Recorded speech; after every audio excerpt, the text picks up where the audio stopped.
Hey guys, welcome back to Just Carve Rob. What are we carving today, Rob? Well, we're carving the other side of this piece of driftwood cedar that I got from my buddy Jordy Johnson up there in Canada.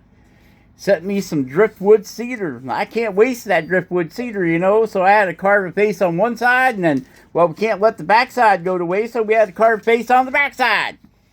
And you guys, the video before, you guys have already seen the guy on the front side, so now we're doing the guy on the back side. Yep, sorry about that, guys. Haven't been making no videos lately because Just Carve Rob's been down and out. Slipped on some ice in the driveway, twisted myself out of shape. So doctor said, Rob, you need to lay on a heating pad for a couple days. Well, a couple days turned into about 2 weeks.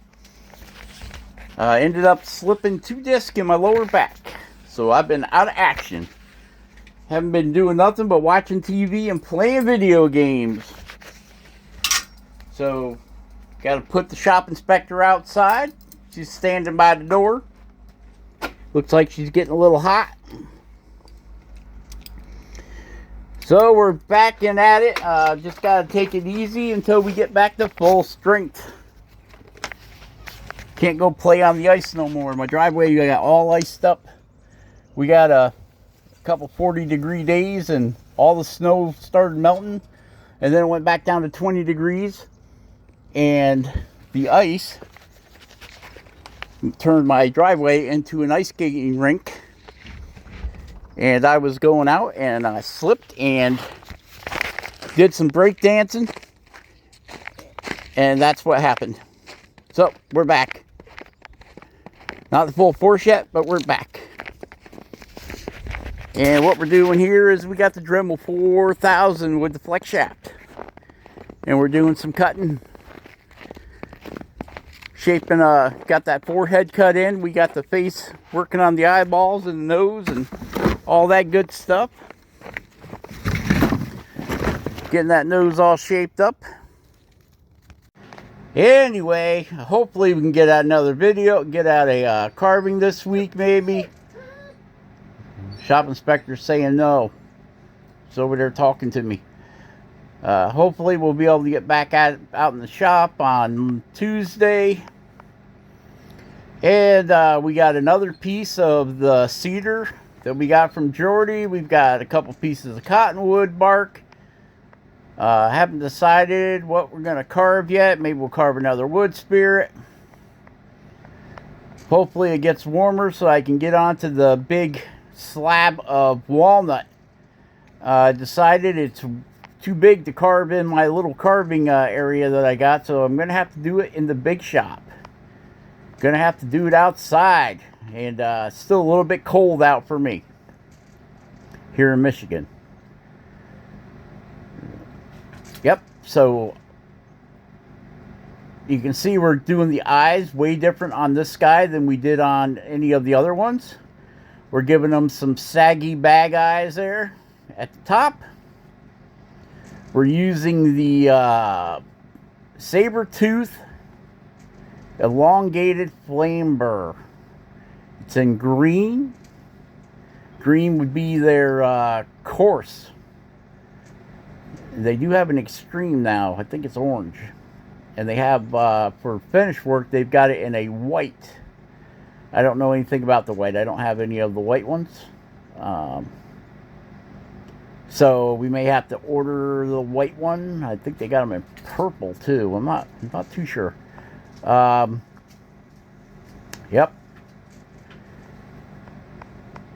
I see Ben did a video over there at Studio on the Lake.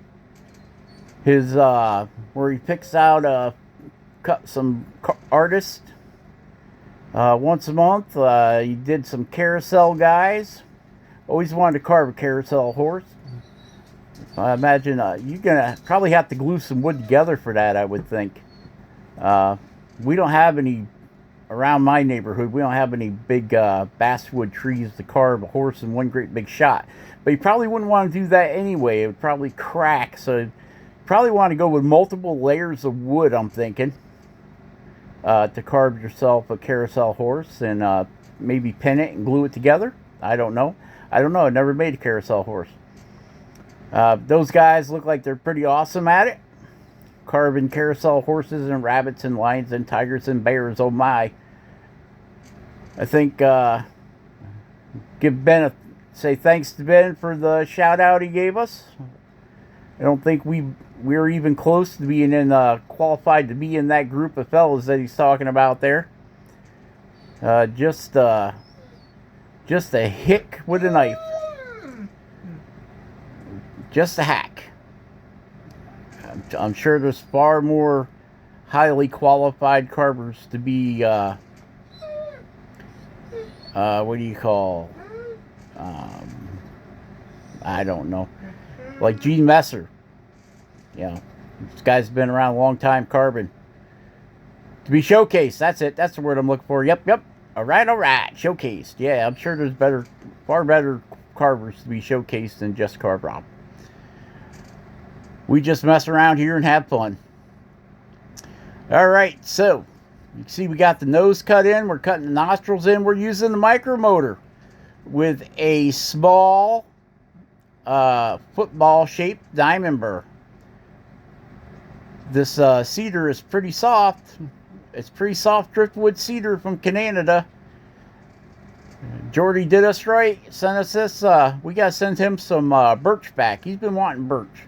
I've got some silver birch here. I collected last year when they were clearing the power lines. They got into some birch and I went and picked it up. So I've got some birch here. I'm going to send Jordy a chunk or two of it. See how he likes that. We're drawing the mustache in and we're going back in deep with the saber tooth. Okay, I already did one eye. Now we're going to do the other eye. So we have got a small diamond burr. This diamond burr here is actually made by Dremel. I picked it up at Lowe's, I believe. So we're pushing the corners of the eyes in. Down there in the corner. Push it in. You can see I give this... I'm hiding a lot of eyelid up underneath that sag. Or fat piece, whatever you want to call it, where his eyebrow droops over. Hiding a lot of that eyelid up underneath there. If you tip them up and look at them from underneath, you can see it. But, so, yep, I'm kind of hiding up in there. Now, I always make my eyes a little small when I start rounding them in. Because they're going to grow, right? You're going to push them back. You can always open them up. You can always open your eyeballs up by pushing the lid back a little bit. So we're going deep into the corners, taking our time. I'm doing this at real-time speed, so you guys can, I don't know, kind of see what I'm doing. So this eye will be all done in real time. So it's not sped up, as you can tell. Boring, Rob, boring. And see how far I pushed that burr down to that corner of the eye. It needs to come down further, the deepness there. There we go. Yep, right in there, Rob. Yep, push that in deep there. What do you know? You don't even got thumbs. Who are you talking to? Oh, yeah? Shop inspector's telling me all about it over there. Yep. She's sitting in the other recliner. Okay, so we'll come back in here with a diamond football burr and a diamond needle burr, and we'll push that, we'll round that eye back. So this is just the way I do it. See how I'm cutting that in, cutting the corners of the eyes in deep and leaving the middle puffed out, and then back in deep at the other corner, and then we just kind of round it over. And then we don't worry about doing the whole roundness until we get pushing the top and the bottom of the top eyelid and the bottom eyelid in. We'll get in there and we'll cut up underneath that, and that will give us our eye, the roundness looking type thing. I tried doing the ball thing and, you know, make a circle. But then you can't do these kind of eyes. You can't do the eyes with the saggy eyelid, right? Or the saggy bag thing over his eye of the, yeah. Yeah, okay, whatever. So, yep, push that up in there. We're cutting in the upper eyelid. And basically, we're just tracing it. And then we'll round that over to the front. Once more, we got to follow the contour of our eyes. So you're going to go deeper in the corners again to give it that round shape. And then you can always take the upper eyebrow back. If you get up in there too deep where you're like, oh boy, that's way too deep up underneath that eyebrow, you can always take the eyebrow back. Gives him a little more character in his expression, I guess. That's what I would say.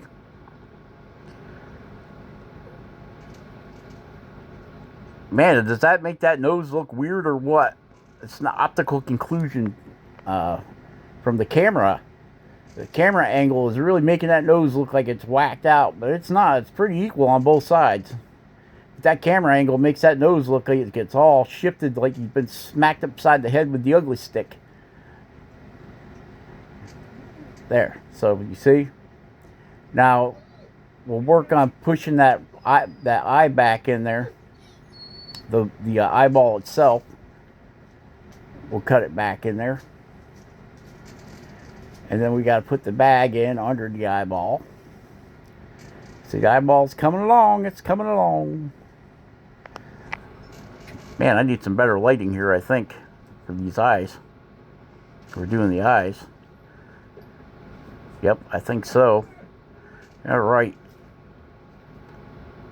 Oh, my camera shut off on me. Lost a little eye information there. But you can see all we did was cut the bag under the eye and bring it upward there. I'm not very good at the inside corners by the nose yet, I guess. Just kind of, I'll give it a crease there and just kind of give it a little split with a crease right there. Yep. Okay, now we have got that football diamond burr that we're working the eye round. See? We're cutting down under the bag of the eye and up underneath the eyelid, top eyelid. And that will give us that little bit of roundness that we're looking for. Yep, just like that. See how we're cutting that in? Down on about a 45-degree angle to give it that roundness. And then we'll shape that bag up, get that cut in. We'll come back and lower the cheekbone because you want to be able to see the shape of the eye from when you look at it from the side. Okay, so now we got a bigger ball burr, bigger spear there, a ball to smooth everything out. Get that bag smoothed out a little bit, take it down a little bit. This comes in those Amazon sets of 10. I like that bigger ball because it takes the wrinkle out, kind of, under the eye. And I see how we're working that back with the ball to give it so you can see the eye from the side, see the shape of the eye from the side. That also gives us a spot for our upper eyelid to come down. The upper eyelid. Okay. We're going to change that out. We're going with the micromotor. And we have got the football diamond burr. Football diamond burr. Or flame diamond burr. And now we're coming back in and we're giving that a little bit of depth. And see what I'm talking about? Shaping that upper eyelid right on down. And then we got the lower bag and eyelid tucked up underneath the upper one. We got it tucked right up underneath there. Yep. And then we're pushing it back. And you can see what I'm talking about. How the eyelid is up underneath the eyebrow. Yep, see, we'll sharpen that right up to a point down there. Now you can see the upper eyelid on both of them, but when you turn them sideways, you don't see it.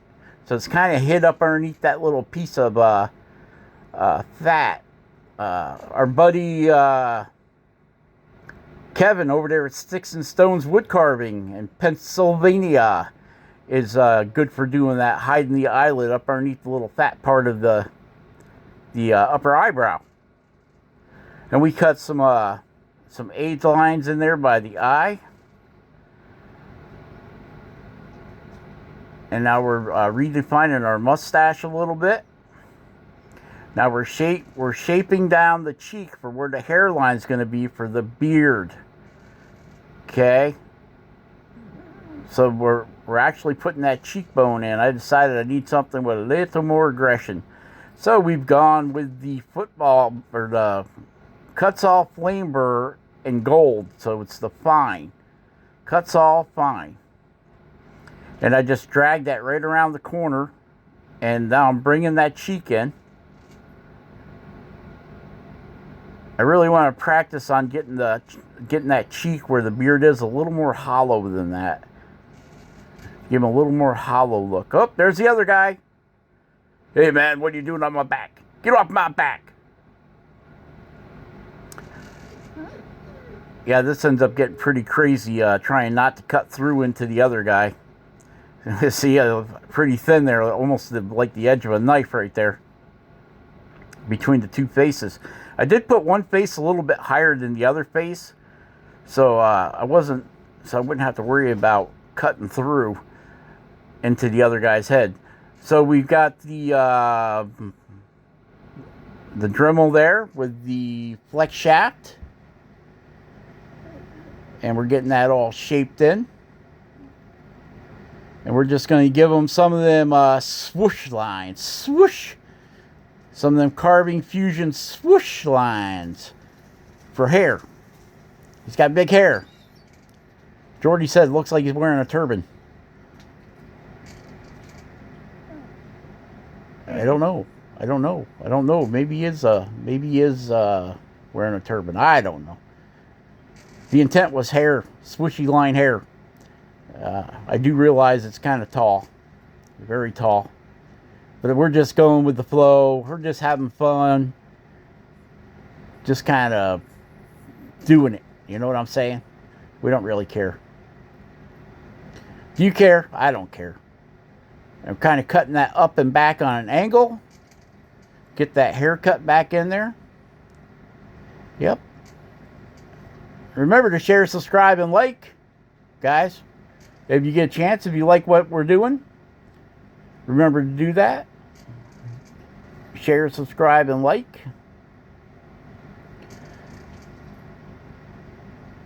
And we're cutting that, getting that guy cut in there. We'll do the hair the same way on the other side, so it all kind of flows together. I don't know. I don't know if I really care for this hair job. It looks like he's got kind of like a pineapple on his head or something. I don't know. But it is what it is. And they're just all practice pieces, right? I'm thinking I'm going to drill a hole in the bottom and put him so he's on like a little stand, so you can see the face from both sides if you put him in the middle of the room. Maybe we'll just drill. Well, I don't think we got room to drill a hole all the way down through him for a lamp. But so I think he's just going to be on a stick. He's going to be a wood spirit on a stick. Yep. A wood spirit on a stick with a little base, so you can sit there and you can. So that way there, if you buy it, you get two pieces of art for the price of one. One week you can have the one face showing. The next week you can have the other face showing. Then if you're kind of feeling indifferent that day, you can put them halfway, so you can see the side of both faces. Share, subscribe, and like. Be awesome. Carve something awesome, guys. And we will catch you guys on the next one. Right, Shop Inspector? Right. All right. All right. Bye-bye.